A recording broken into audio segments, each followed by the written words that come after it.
Hello friend, मैं संजय गुप्ता स्वागत करता हूं आपके अपने यूट्यूब चैनल पे। फ्रेंड, आरआरबी जेई 2018 का जो वैकेंसी आया था उसमें जो स्टैंड बाय कैंडिडेट जेई के बच गए थे उनका जो है आरआरबी अहमदाबाद ने आज जो है वेटिंग क्लियर कर दिया है। और साथ ही यहाँ पे जो है एडिशनल पैनल जारी करते हुए उनका जेई के जो डीएमएस पोस्ट होता है उसके अगेंस्ट में जो वैकेंसी आया था 2018 में उसका सारा वेटिंग यहाँ पे जो है क्लियर कर दिया है, जितना डिमांड एडिशनल पैनल के लिए किया गया था। ठीक है, डेट यहाँ पे आप देख सकते हैं 23/8/2022, ये आज ही के डेट में जो ये पैनल रिलीज्ड हुआ है। ठीक है, तो जल्दी देखते हैं कि किस किस कैटेगरी में जो है ये पैनल आया हुआ है, कैंडिडेट का रिजल्ट आया है जिसमें कैंडिडेट का वेटिंग जो है क्लियर हुआ है। साथ ही यहाँ पे कटअप भी जारी किया है, तो कटअप का अंदाज़ा भी आप लगा के अपना मेरिट इंडेक्स देख सकते हैं कि आपका अगर इसके आसपास है तो नेक्स्ट पैनल में आपका होगा या नहीं होगा, या नेक्स्ट पैनल कब आएगा, इसके बारे में भी जो हम लोग जानकारी देंगे। ठीक है, इससे पहले आरआरबी गुवाहाटी ने कल को जो है जारी किया था एडिशनल पैनल जेई कैंडिडेट वालों के लिए, जिसमें काफ़ी ज़्यादा संख्या में जो है कैंडिडेट का वेटिंग जो है वो क्लियर हुआ था। तो आज का ये जो आरआरबी अहमदाबाद से जो आया है एडिशनल पैनल, तो इसमें जो है टोटल फ्रेंड 96 जेई कैंडिडेट का वेटिंग यहाँ से क्लियर हुआ। तो आप देख रहे हैं कि काफ़ी ज़्यादा कैंडिडेट का जो है यहाँ से वेटिंग एडिशनल पैनल आ रहा है, और डिमांड भी काफ़ी अच्छा खासा इनका जो है वो हुआ था। ठीक है, 3829 के आसपास का इनका जो है एडिशनल पैनल का जो है वो डिमांड हुआ था। ठीक है, तो ये अहमदाबाद बोर्ड का है, अब जो है उसके साइट पर भी जाके यहाँ पे डाउनलोड कर सकते हैं। ठीक है, additional panel for JE DMS against CN03 2018 based on document verification and medical examination from 31 November 2019 से लेके 29 नवंबर 2019 तक जो आपका डॉक्यूमेंट वेरिफिकेशन उसका डेट यहाँ पे दिया गया। तो following 96 candidate are found fit whose roll number are given below are provisionally impaneled for the post of JE junior engineer and DMS। ठीक है, जूनियर इंजीनियर एंड DMS का यहाँ पे जो इनका सिलेक्शन हुआ है अगेंस्ट CN3 2018 के अगेंस्ट में। ठीक है, against additional panel their name along with other detail have been recommended to the general manager western railway Churchgate Mumbai. तो यहाँ पे आगे का जो प्रोसेस है आपका ज्वाइनिंग से रिलेटेड,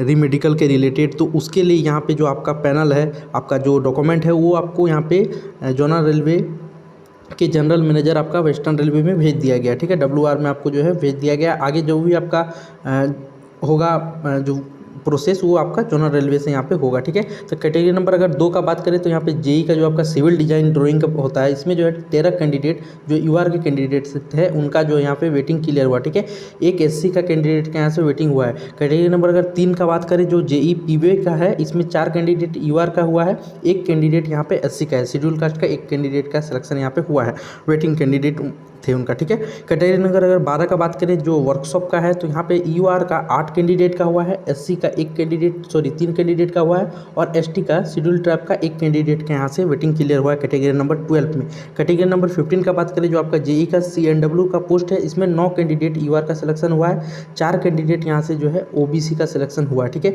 एससी का 3 कैंडिडेट का वेटिंग क्लियर हुआ है, एसटी का 2 कैंडिडेट का यहाँ से वेटिंग जो है वो क्लियर हो गया है। ठीक है, कैटेगरी नंबर अगर 17 का बात करें, 17 का आप देखिए जो डीजल मैकेनिकल का आपका जो पोस्ट होता है उसमें ओबीसी का 2 हुआ है, एससी का 1 हुआ है, एसटी का 1 हुआ है। कैटेगरी नंबर 38 जो आपका जेई मैकेनिकल वर्कशॉप का पोस्ट होता है, इसमें फ्रेंड यूआर का 1 कैंडिडेट का वेटिंग क्लियर हुआ है, ओबीसी का 3 हुआ है, एससी का 1 हुआ है, और एसटी का 2 कैंडिडेट के यहाँ से जो है वो वेटिंग क्लियर हुआ। जेई का डीजल इलेक्ट्रिकल का उसी तरह 1 का हुआ है यूआर में, 1 का ओबीसी में।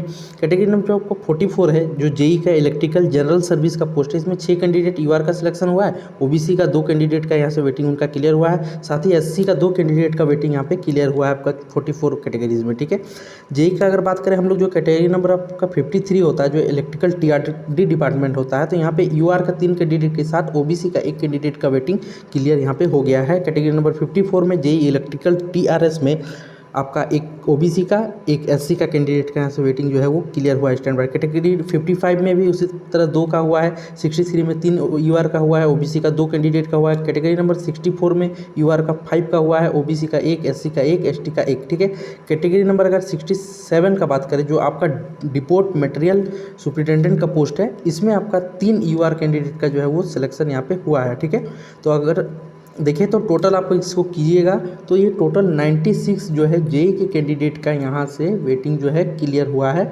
आरआरबी अहमदाबाद से। ठीक है, आरआरबी अहमदाबाद से 96 का वेटिंग क्लियर हुआ।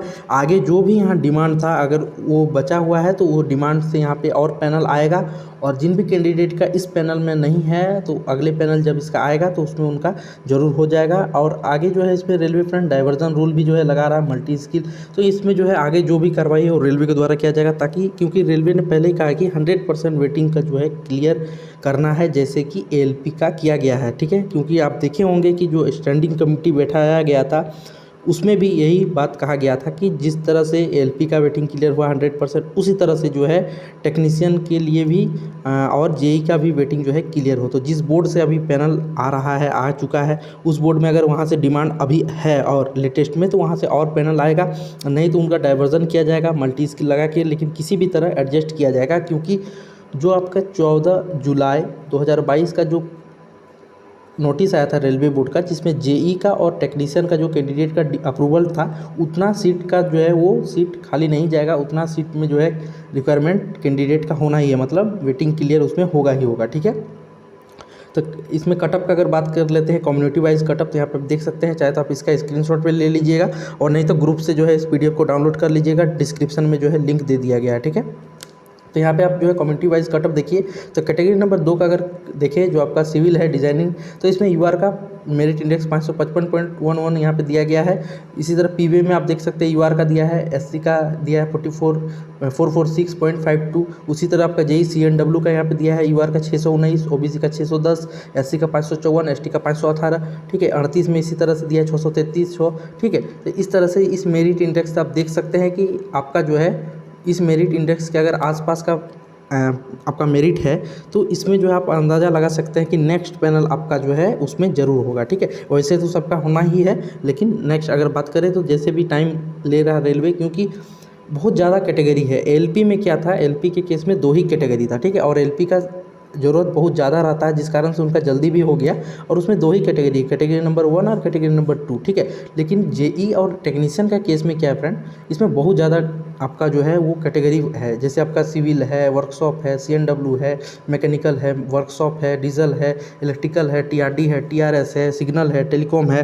तो इस तरह बहुत सारा पोस्ट, जो पोस्ट आप जेई में देख रहे हैं, इससे ज़्यादा पोस्ट जो है आपको टेक्नीशियन में देखने को मिलता है, जिस वजह से रेलवे को एडजस्ट करने में वहाँ पर टाइम लगता है। क्योंकि आपका जो वेटिंग क्लियर हो रहा है या जो भी रिजल्ट बनता है रेलवे का फाइनल, उसमें बहुत कुछ देखा जाता है। पहले तो आपका जो है मार्क्स देखा जाता है, सेकंड इसके बाद आपका जो है प्रीफ्रेंस देखा जाता है कि आपने किस पोस्ट को प्रीफ्रेंस दिया है, उसके बाद उसका अवेलेबिलिटी देखा जाता है कि उस सीट वहाँ पे अवेलेबल है या नहीं, जो प्रीफ्रेंस आपने डाला है। ठीक है, तो यहाँ पे मार्क्स सबसे ज़्यादा मैटर करता है। अगर मार्क्स आपका कम है तो आपको जो भी प्रीफ्रेंस डाले हैं तो उससे कोई मतलब नहीं है, वो आपको नहीं मिलेगा अगर आपका मार्क्स कम है। लेकिन अगर आपका मार्क्स ज़्यादा है और अगर आप प्रीफ्रेंस वैसा वाला पोस्ट डाले हैं जिसमें मार्क्स जो है कम है और उसमें अगर आ जाता है तो उसमें आपका जो है इसमें हो जाएगा। ठीक है, तो प्रीफ्रेंस भी मैटर करता है, लेकिन मार्क्स सबसे ज़्यादा यहाँ पे मैटर करता है, नंबर आपका सबसे ज़्यादा मैटर करता है। आगे चलिए क्या नोटिस दिया है कैंडिडेट के लिए, यहाँ पे देख लेते हैं। तो candidate are required to undergo for remedical examination and give an undertaking in this regard to zonal railway at the time to time being sent for medical examination.